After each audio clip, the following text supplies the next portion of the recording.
తుంగస్తనగిరీతటి సుప్త ఉద్బోధ్య కృష్ణం పారాశంశ్రం శృతి సతసర సిద్ధ అధ్యాపయంతి సోశిష్టాయాం స్రజిని గణితం యా బలత్కృత్య భుంక్తే గోదా తస్యై నమ ఇదమిదం భూయ ఏవాస్తు భూయః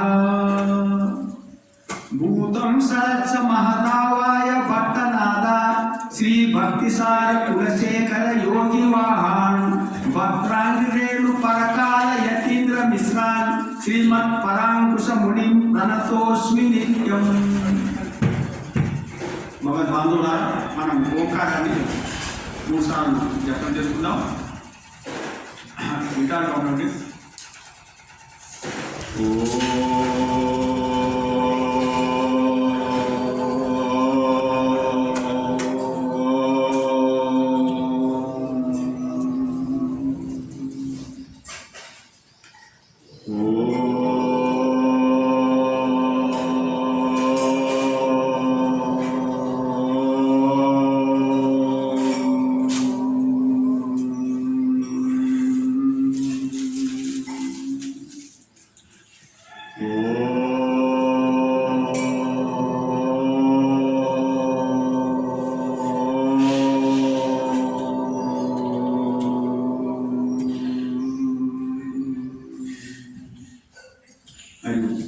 అందరికీ ఉదయపూర్వక నమస్కారం. మనం ఈరోజు 24వ పాఠం, అంటే నిన్న 23వ పాఠంలో సీరియసింగం వర్షాకాలంలో గుహలో పండుతుంది. సీరియసింగం అంటే శౌర్యం ఉన్న సింగము, ఇంకొక మాట ఏమంటే లక్ష్మీ సింహం. అదేవిధంగా పరమాత్మ కూడా ఈ వేదాలన్నటువంటి గుహలో లక్ష్మీ సమేతుడై వర్షాకాలం అంటే ప్రళయం సంభవించినప్పుడు తాను ఒక్కడే ఉంటాడు. అక్కడ నుంచి సృష్టి ప్రారంభమైంది అనమాట. అదే ఈ సృష్టి అంట. ఇది మనం నిన్న క్రమం చెప్పిందామా. ఇందులో మంగళాశాసనం ఇంకోటి అండి. మంగళం అంటే శ్రవణం మంగళం, వినడం కూడా మంగళప్రదం. వినడము మంగళం. ఎందుకంటే పరమాత్మ యొక్క ఆ మాట్లాడుతున్నటువంటి ఆ పదాలు, అవి చెప్పే పదాలు ఎవరి గురించి? పరమాత్మకు సంబంధించినవి.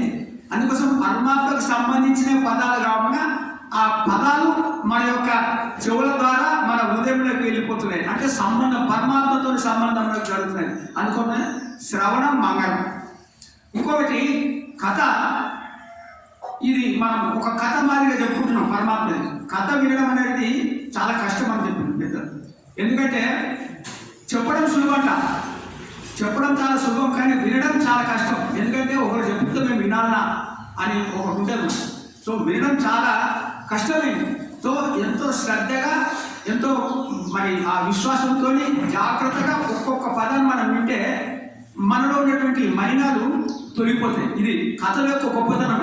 అందుకోసమే రామకథ, ఇది భాగవతం కథ అంటున్నాడు. ప్రవచనానికి పరమాత్మ దొరకడు. ప్రవచనేన అయం నా లభ్య అనేది సంస్కృత పదం ఉంటుంది. అంటే ప్రవచనానికి పరమాత్మ దొరకడు, హరికథలకు దొరుకుతాడు. అందుకోసం మనం భక్తుని ఈ యొక్క పరమాత్మని భక్తి ద్వారానే మనము పొందుతాం. ఇప్పుడు అమ్మ పరమాత్మకు ఆత్మకు, మన ఆత్మ మన లోపల ఉంది. ఈ పరమాత్మకు ఆత్మకు సంబంధం ఉన్నది. ఆ సంబంధము రెండు విధాలుగా చెప్తుంది. ఒకటి జ్ఞాన దశ, రెండోది ప్రేమ దశ.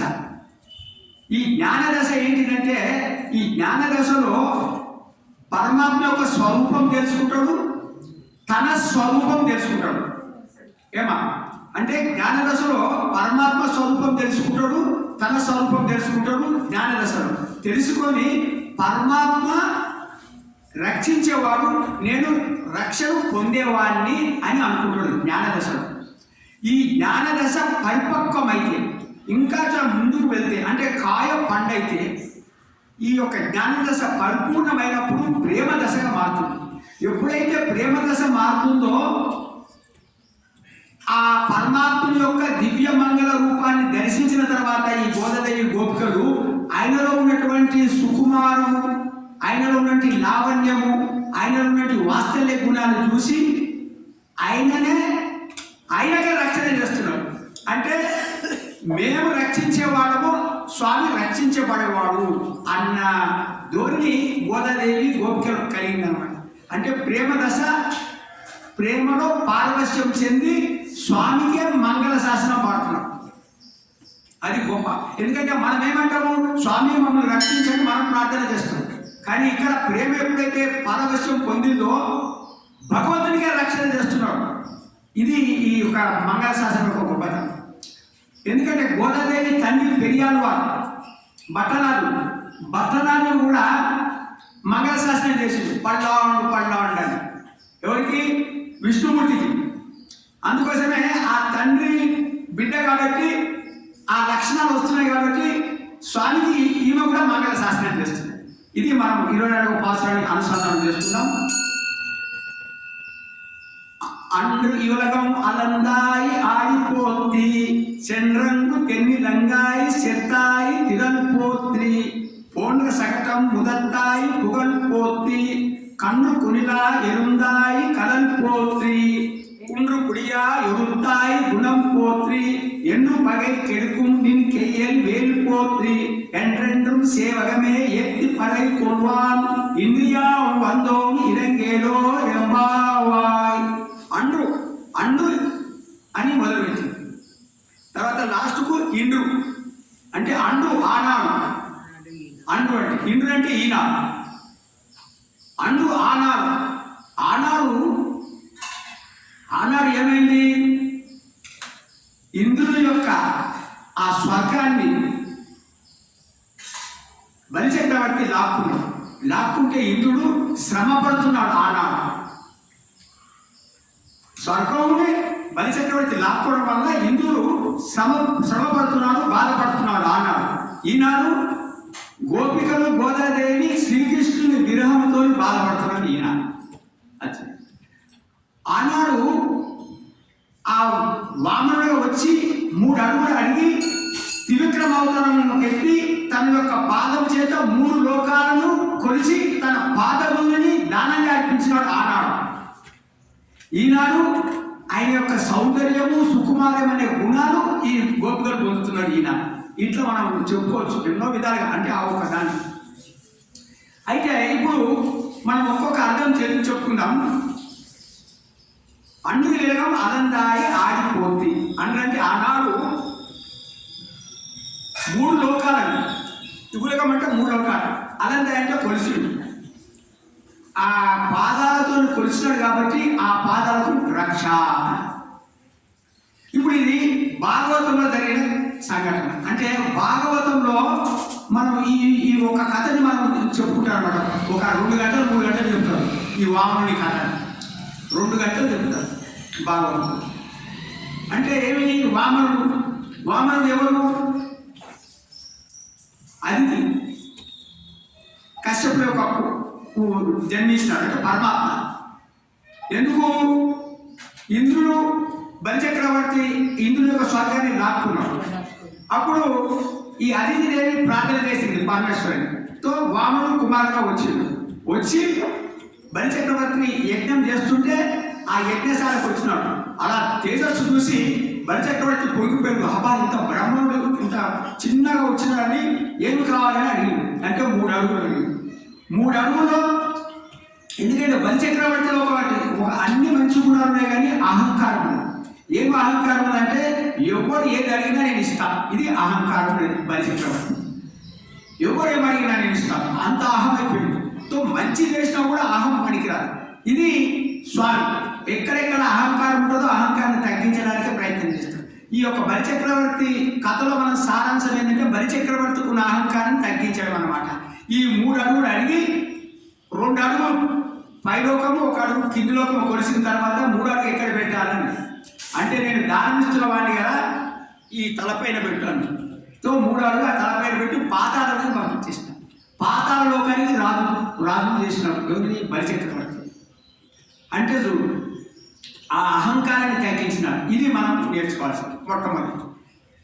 రెండో దాంట్లో సెండ్రు ఎంగు సెండ్రు అంటే వెళ్ళిండు, ఎంగంటే అక్కడికి వెళ్ళిండు చూడు. ఇప్పుడేమో బలి చక్రవర్తిని ఆయన అహంకారాన్ని తగ్గించిండు. ఇప్పుడు సెండ్రెంగు తను పోయిండు ఎక్కడికి? తెన్ని లంగయ్య అంటే మనోహరం నుండి లంకకు వెళ్ళిండు. ఎక్కడైతే అహంకారం పుట్టిందో అక్కడికి పోయిండు పరమాత్మ ఇప్పుడు ఎక్కడ పోయిండు? రాముడికి అవతారం ఎత్తి రావణాసురుడి సంపడికి తెన్ని లంగయ్య అంటే మనోహరమైన లంకా నగరానికి దుష్టుడైనటువంటి రావణాసురుడి దగ్గరికి పోయిండు. తనే ఎక్కడైతే అహంకారం పోతుందో అక్కడికి పోయిండు.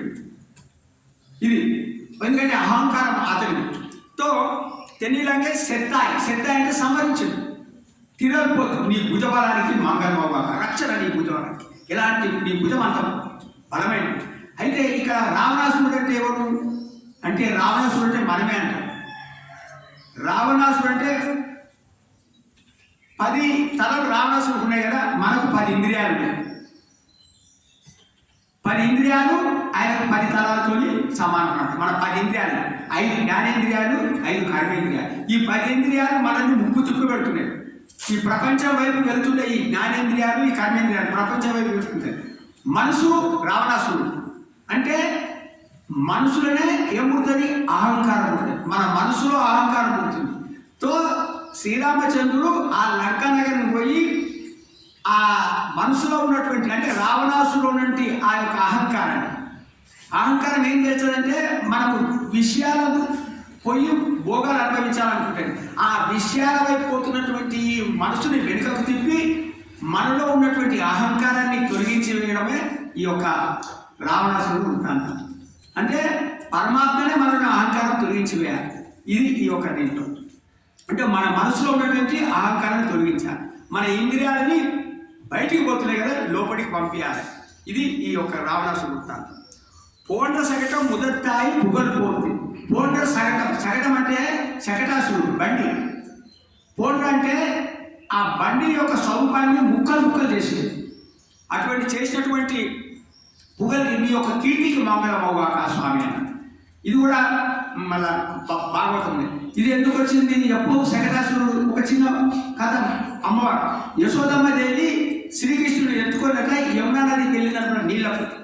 యమునా నదికి వెళ్ళి ఒక బండి ఉన్నది. ఆ బండికి చిన్న కింద ఉయ్యాల కట్టి కృష్ణుని అందులో పండబెట్టి తను యమునా నదికి నీళ్ళ కోసం వెళ్ళింది.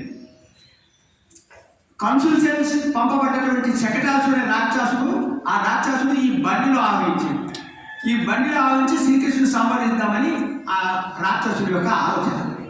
అప్పుడు శ్రీకృష్ణ పరమాత్మ అది గమనించి తన కాలుతో ఒక తన్నుదండి శకటాసుడు ఆ బండి ముక్కలేపి ఆ విధంగా తన్నినటువంటి నీ తన్నిన పాదానికి మంగళమవుగాక అని పాడు. తర్వాత కండ్రు కునిలా వెరిందాయి కలలిపోతు.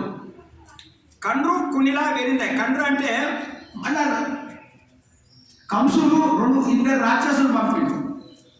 2 రాక్షసులు ఏం చేసారు? ఒకరేమో దూడను ఆవహించుడు, ఒకరేమో వెలగ చెట్టును ఆవహించుడు. ఈ చిన్న ఉన్నప్పుడు కృష్ణుడు పశువులు అడవికి తీసుకొని వెళ్ళేవాడు. వెలుగు చెట్టు కింద పడుకున్నాడు.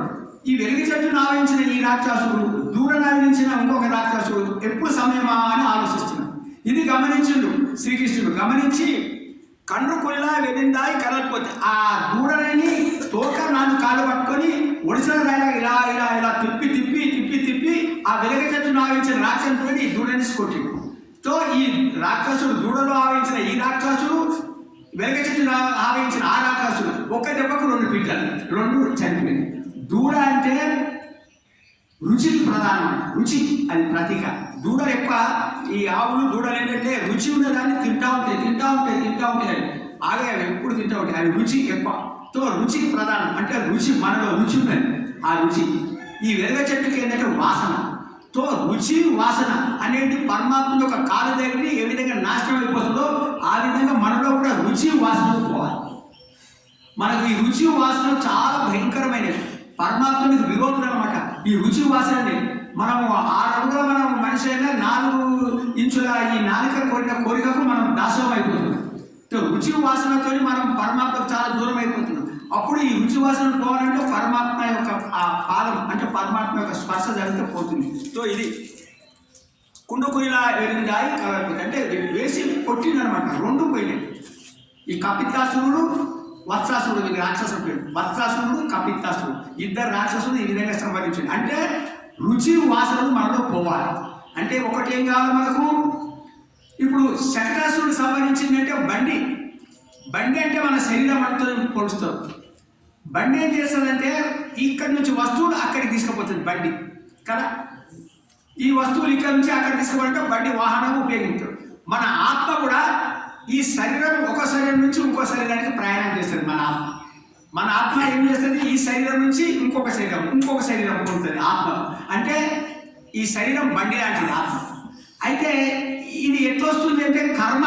ఈ బండికి రెండు చక్రాలు ఎలా ఉంటాయో మనకు ఈ శరీరం ఎందుకు వస్తుంటే కర్మ వలన వస్తుంది. అంటే అవిద్య వలన మనం కర్మ చేసినాం. అవిద్య వలన, అజ్ఞానం వలన కర్మ చేయడం వలన మనకి శర్మాలు వస్తున్నాయి, ఈ శరీరాలు వస్తున్నాయి. ఈ కర్మ ఎన్ని రకాలు ఉంటుందంటే రెండు రకాలు ఉంటుంది, పాపము పుణ్యము. ఈ పాపము పుణ్యము మనము పొందడానికి ఈ రకరకాల శరీరాలు పొందుతుంది. ఇప్పుడు ఈ యొక్క శరీరాలు రాకుండా ఉండాలంటే ఈ పాపము పుణ్యం ఉండకుండా పోవాలి.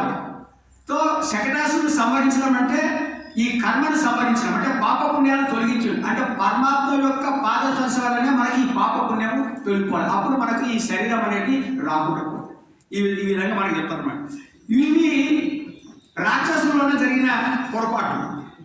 ఇప్పుడు కుండ్రుకుడియా ఎడుతాయి గుణం పోతుంది. అంటే దేవతలు కూడా వచ్చి ఈ స్వామికి బాధ పెట్టింది. రాక్షసులే కాదు, శ్రీకృష్ణుడికి దేవతలు కూడా వచ్చి బాధ పెట్టింది. ఎప్పుడు వర్షాలు ఎందుకు పడుతున్నాయంటే ఆ నందగోపుడి గ్రామంలో ఏమనుకున్నాడంటే పరమాత్మ యొక్క ఇంద్రుని యొక్క చలవ వల్లనే వర్షాలు పడుతున్నాయని ఇంద్రునికి పూజలు చేస్తూ వచ్చిందనమాట. ఏదైతే యజ్ఞం చేస్తామో యజ్ఞం చేసినప్పుడు భోక్త ఇంద్రుడు అర్పిస్తారు, కానీ ఆ యజ్ఞం యొక్క ఆ భోక్త ఎవరు అనుభవిస్తారంటే ఆయా దేవతల రూపాన పరమాత్మని అనుభవిస్తారు అనమాట. మళ్ళీ ఆయా దేవతల రూపాన పరమాత్మనే వాళ్ళ కోరికలు తీరుస్తాడు. సో యజ్ఞంకి ఇచ్చిన అభిష్టంతా పరమాత్మని తీసుకుంటాడు ఆ యొక్క రకరకాల దేవతల ద్వారా. అయితే ఇంద్రుడు ఏమనుకున్నాడంటే నేనే ఈ అభిష్టుడు, నేనే భోక్త నేనే అనుభవిస్తున్నా, ఎవరు అనుభవిస్తలేరు అని అనుకుంటున్నాడు. అందుకోసం అహంకారం తగ్గించాలని ఇంద్రుడికి పూజ చేయొద్దు, గోవర్ధన పర్వతానికి పూజ చేయాలని చెప్పాడు పిల్లలందరికీ. అందరూ గోవర్ధన పర్వతానికి పూజ చేశారు. అప్పుడు ఇంద్రుడికి కోపం వచ్చి పెద్ద వర్షాన్ని కురిపించినాడు. అప్పుడు శ్రీకృష్ణ పరమాత్మ ఆ యొక్క గోవర్ధన పర్వతాన్ని ఎత్తి 7 రోజులు కాపాడాడు. ఆ గోపికలని, ఆ ఆవులని, ఆ గోపబాలని అందరినీ కాపాడింది 7 రోజులు అనమాట. అలాంటి నీ యొక్క చరిత్రని అందరినీ కాపాడినటువంటి నీ వాత్సల్య గుణానికి మంగళబాబుగా కానీ కోరుతున్నాడు. ఆ తర్వాత ఎన్నో పగై కెడుకు నేను కెయ్యని వేరిపోతుంది. కృష్ణుడి చేతిలో ఎప్పుడు ఆవులు మేపుతాడు కాబట్టి ఒక కట్ట ఉంటుంది. శత్రువులందరినీ నాశనం చేసినాడు. ఒక్క శత్రువు లేకుండా నాశనం చేసినాం. ఎందుకంటే రామాయణంలో ఒక శత్రువుని మిగిల్చిండు, చంపలే. అతను ఎవరు, మారీచుడు. ఆ తర్వాత మారీచుడు చంపకుండా వదిలిపెట్టినందుకు వాడు అరణ్యవాసంలో మారీచుడే సీతమ్మని ఎత్తుకోవడం జరిగింది. చాలా కష్టపడ్డాడు అందుకోసం ఈసారి శత్రువులను ఒక్కరిని మిగిల్చకుండా సంహరించినటువంటి నీ చేతిలో ఉన్నటువంటి ఆ ఆయుధానికి మంగళబాబుగా కావాలి. ఎందుకంటే ఇప్పటిదాకా స్వామి నువ్వే చేసినావు ఈ కార్యక్రమాలు, ఇన్ని నువ్వు చేసినావు, నీకు మంగళబాబు కాకంటే ఆయనకి ఎక్కడ దోషం జరుగుతుందేమని ఆయనకంటే నీ చేతిలో ఉన్నటువంటి ఆయుధం ఇవన్నీ చేసింది కాబట్టి ఈ ఆయుధానికి మంగళబాబుగా కానీ ఈ ఆయుధానికి మంగళం చేసినావు. ఈ విధంగా ఎన్నెండు సేవకమే ఏర్తి పరైకోవాలి. ఈ విధంగా ఎన్ని రకాలుగా నీ యొక్క చరిత్రను పాడుతూ వచ్చినాం. ఎందుకు వచ్చినామంటే ఈ పరైకోవాలని పరైని తీసుకోవడానికి వచ్చినాం స్వామి అని. పరైన ఈ వైద్యాన్ని తీసుకోవడానికి దగ్గరికి వచ్చినాం. ఇంతేనే చెప్తున్నాను. పరైన వైద్యాన్ని తీసుకోవడానికి వచ్చినాము. ఇంద్రియాం వందం, ఇంద్రియాం ఇప్పుడు మేము వచ్చినాం. ఇప్పుడు ఇది శుభదినం మాకు. ఎందుకంటే ఈ గోపికలందరినట అక్కడ పెద్దలందరూ శ్రీకృష్ణుడు కలవకుండా రూపులు వేసి బంధించి పెట్టి అప్పుడు వర్షాలు పడలే. అందుకోసం కార్తీక వ్రతం చేయించినాడు. అందుకోసం మళ్ళీ ఈ అందరూ వదిలిపెట్టి శ్రీకృష్ణుడి దగ్గర పంపించింది అనమాట. అది వీళ్ళు చెప్పుకుంటారు. మాకు ఈరోజు నీతో కలవడానికి శుభదినం. ఇంద్రియాం వందం. ఎందుకు వచ్చినాం? ఇంద్రియాం వందం ఇరింగేలో రూపాయి అంటే నీ కృప, నీ దయ చేయాలి. దయ పరమాత్ముని కావాలి, మనం ఆయన కృప కావాలి. అందుకోసం వచ్చినాం. పదై మాకు ఈ స్వామి అని వాళ్ళు వేడుకుంటున్నారు అన్నమాట. చాలా దయగా ప్రార్థనగా నీ కృప మాకు కావాలి అని కోరుకుంటున్నారు. అంతేనే ఇంట్లో కోరుకుంటున్నారు. హరే నమ, హరే నమ, హరే నమ.